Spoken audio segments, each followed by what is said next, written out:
চিকিৎসার ক্ষেত্রে একজন রোগী এবং ডাক্তার নিয়মিত যোগাযোগ খুবই জরুরি।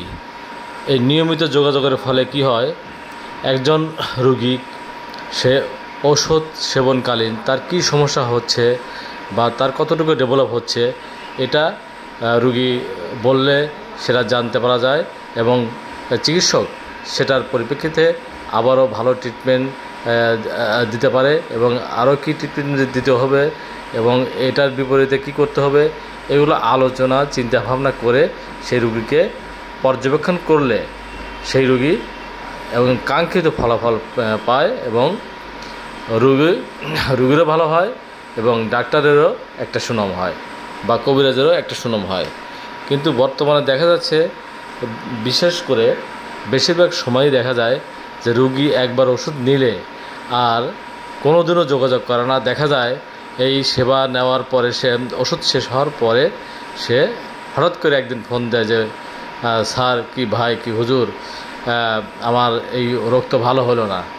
তো ওকে যখন বিভিন্ন প্রশ্ন করা যায় যে আপনি ভালো হলেন না, আপনি কীভাবে কী করছেন, কি খাইছেন, আমাকে নিয়মগুলো বলেন। আমি আপনাকে যে নিয়মগুলো বলেছিলাম সেই নিয়মগুলোই আপনি লক্ষ্য করেছেন কিনা বা আপনি এগুলো খেয়াল করেছেন কিনা, সেভাবে চলছেন কিনা, সেটা আমাকে একটু জানান। রোগী সরাসরি বলে, হ্যাঁ, আমি আপনি যেভাবে বলছেন আমি সেভাবে চলছি। আমি জিজ্ঞাসা করি যে ভাই, আপনি কীভাবে চলছেন আমাকে সেটা বলেন, আমি কীভাবে বলছি আপনি আমাকে সেটা বলেন। দেখা যায় রোগী আর সেই কথা বলতে পারে না। রোগী আমার সাথে যোগাযোগ না থাকার কারণে সেই কথাগুলো ভুলে গেছে, তার ইচ্ছা মতো চলছে, যার কারণে তার এই অবস্থা। সে এভাবে বিভিন্ন জায়গায় টাকা খরচ করে, বিভিন্ন জায়গায় পয়সা নষ্ট করে এবং সবার কাছেই সে মনে করে আমি প্রতারিত হলাম, আমি আর কোনো দিনে আর চিকিৎসা হব না। এটাই হলো রোগীর সমস্যা।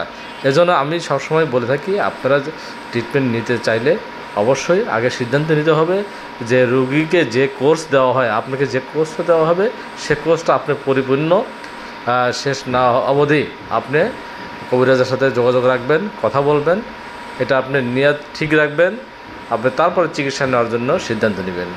এটা হলো আমার আপনাদের কাছে আবেদন। ইনশাল্লাহ আমার কথা আপনারা বুঝতে পারছেন আশা করি।